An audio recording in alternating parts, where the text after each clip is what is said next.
Good morning, Dan. I'm right along the riverfront in downtown Owensboro, and as you can see, this is going to be the site of the International Barbecue Festival. Tents like these stretch down for blocks down this street. Welcome to In the Game, Center County's only show devoted to in-depth sports coverage. I'm Tyler Ainge. Good morning, Dan. I'm standing outside Christian Food Bank of Hopkins County, which is one of countless food banks across the state that will be receiving large food donations this Saturday with the help from postal workers. A burglary is one of the toughest crimes for police to solve. It could happen in any town, any neighborhood, to any house. Even though they happen year-round, there is a rise in these crimes between the months of June and August nationwide. The tri-state is no exception. The simplest and easiest way to keep your house just a little safer when you're not home is just whenever you leave, keep a light on.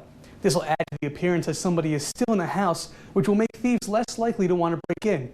Now, if you're away on vacation, you can set your lights to timers or have someone you trust drop by your home and occasionally turn them on. Now, one of the things that makes you most vulnerable to being the victim of a home break-in isn't your doors or your windows, but instead right here on social media. Good morning, Dan. I'm outside Risba Temple here in Madisonville, which is one of the polling places people in town can come to cast their vote for this year's state primary. Yes, Aaron, it's going down very steadily right now. Road conditions here in Madisonville are bad to say the least.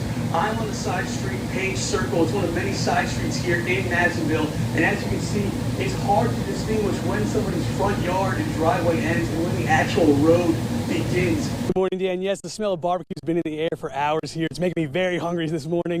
I've been downtown in Owensboro for the International Barbecue Festival all morning, hanging out with the St. Pius X cooking team.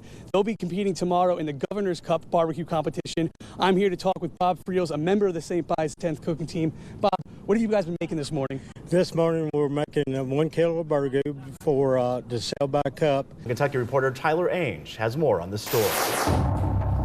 I'm on West Center Street in downtown Madisonville, where the Givens Book Exchange once stood for decades. Now all there is rubble, and soon that will be gone as well. The Penn State men's gymnastics team is no stranger to having international athletes on its roster.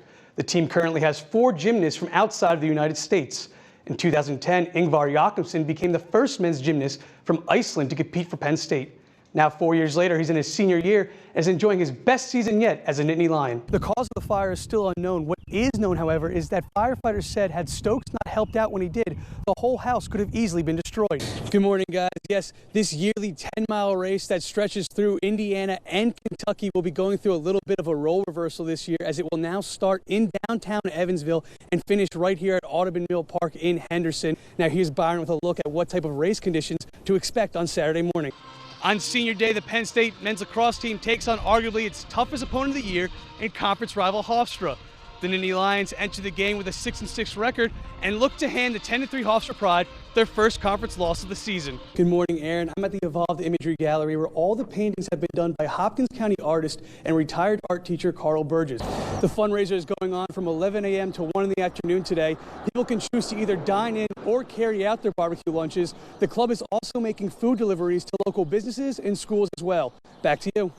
This sale will go on from now to the end of the school year, Monday through Friday, from 8:45 a.m. till 5:30 p.m. The goal is to sell everything inside the greenhouse. All the profits will go to paying for greenhouse costs and for student scholarships. Dan, I'm inside the auditorium at the Glima Mars Center in Madisonville, where classical guitarist and 2015 Grammy Award-winning Jason Villa will be performing on this stage. Take a listen to his work.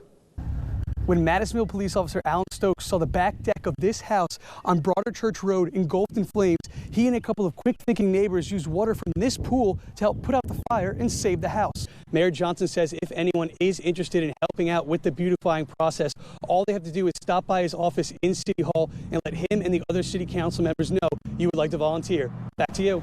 One of the first red flags to make your home a target for a break-in is letting mail pile up in the mailbox. This is a bullseye to any thief to let them know that nobody's in the home. When you do go on vacation, make sure you have a neighbor or a family member come by and collect the mail. Anything to keep the illusion that someone is still in the house.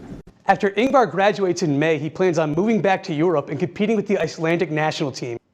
While Penn State football grabbed national headlines in January with its highest profile coaching hire, it was not the only team to get a new head coach this year. Last summer, Penn State hired former Wright State coach Rob Cooper to become the new head coach of Nittany Lion baseball. Although Cooper's first season as head coach is still in progress, he has already had a positive effect on his new team.